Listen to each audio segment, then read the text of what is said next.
اس کا مقدر ہے، لیکن وہ لبیک ضرور کہتا ہے اپنے کمانڈر کے حکم کے اوپر۔ چنانچہ اس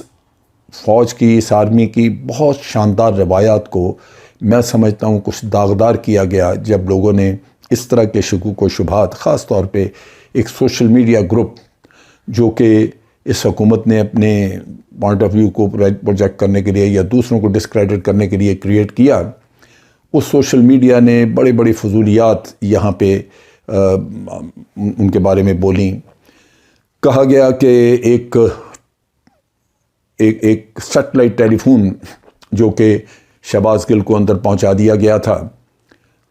پنجاب حکومت کی مدد سے، اور وہ سیٹلائٹ فون کے ذریعے وہ سی آئی اے سے بات چیت کرتا تھا، پھر سی آئی اے کے پیغامات وہ عمران خان کو دیتا تھا، اور اس طرح بڑا انہوں نے کوئی مجرمانہ حرکتیں کی ہیں وہاں سے۔ یہ گندے، غلیظ اور ذلیل قسم کے پروپیگنڈے یہی میڈیا گروپ کرتا ہے جس نے افواج پاکستان کے اوپر بھی دبا لگانے کی کوشش کی۔ یہ وہ لوگ ہیں جنہوں نے در حقیقت بے توقیر کیا ہے اس ملک کو۔ اگر افواج پاکستان میں خدا نخواستہ اللہ نہ کرے کوئی ایسی بات ہوتی کہ وہاں پہ کوئی ایڈونچرزم اور کوئی لوگ ایسے جو کہ ہر وقت بغاوت پہ آمادہ رہیں، تو پھر تو جب میاں نواز شریف اور دوسروں نے اور مریم نواز وغیرہ نے جب یہ مغلظات بولی تھیں اور الزام تراشیاں اور ہمارے شہیدوں کی بے توقیری کی، وہ تو اس وقت بغاوت ہو جاتی، لیکن یہ کبھی ہوا نہیں، یہ ہوگا بھی نہیں۔ افواج پاکستان آج بھی اپنے چیف آف آرمی اسٹاف کے پیچھے کھڑی ہیں اور وہ ہمیشہ اسی کی طرف دیکھتی ہیں۔ چیف آف آرمی اسٹاف آج جنرل قمر جاوید باجوہ، کل کوئی اور بھی ہوں گے، تو وہ وفاداری کا جو ایک جذبہ ہے یا وفاداری کا معیار آپ کہہ لیجئے، وہ وہی ہے، وہ اس سے نیچے نہیں جاتا۔ لہذا اب پاکستان کے عوام کے دلوں میں افواج پاکستان کی توقیر، ان کی عزت، ان کے جذبے کو اگر کم کر کے پیش کیا گیا ہے اس مقدمے کے حوالے سے، تو میں اس شبے کو دور کرتا ہوں۔ افواج پاکستان ایک انتہائی منظم اور مضبوط ادارہ ہے جس کا سربراہ chief of the army staff اور اسی کا حکم اور اسی کا سکہ چلتا ہے۔ پہلی تو بات یہ ہو گئی۔ دوسری بات یہ ہے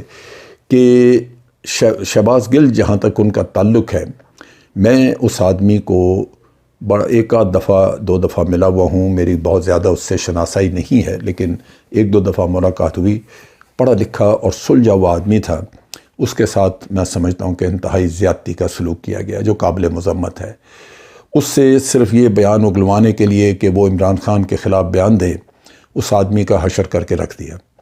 میری اس لحاظ سے میں مذمت کرتا ہوں ایسے رویے کی جو کسی بھی شخص کو اس کو اریسٹ کر کے اس کے ساتھ کیا جائے۔ میں پورے یقین سے اس بات پہ پر اعتماد رکھتا ہوں کہ جس طرح عدالتوں نے ان چیزوں کو ہینڈل کیا ہے، اسی طرح آگے بھی چلے گا کیس اور شہباز گل بری ہو جائے گا، کیونکہ یہاں بھی چیف جسٹس جناب اطہر من اللہ نے بھی واضح طور پہ کہا کہ یہ بات اتنی مناسب نہیں کرنی، لیکن اس کے باوجود یہ کوئی بغاوت کروانے کا سلسلہ نظر نہیں آتا۔ تو جب یہ چیزیں واضح ہیں تو عدالتیں انشاءاللہ فیصلہ کریں گی، لیکن سب سے بڑی بات یہ ہے کہ وہ جیل سے باہر آ کے آزاد فضا میں سانس لیں گے۔ پی ٹی آئی کے لوگوں کو ان کا شکر گزار ہونا چاہیے کہ اس پارٹی کے لیے، اپنے لیڈر عمران خان کے لیے اس شخص نے اتنی تکلیفیں اٹھائیں اور اتنی قربانی دی، اور اس قربانی کے ساتھ ساتھ ایک جذبہ جو ہے اس کو قائم رکھا اور عمران خان کے خلاف کوئی ایسی سٹیٹمنٹ نہیں دی جس سے کہ اس کی ذات پہ حرف آ سکتا۔ یہ ہوتا ہے وفاداری کا تقاضا جو کہ شہباز گل نے پورا کیا، اور پی ٹی آئی کو چاہیے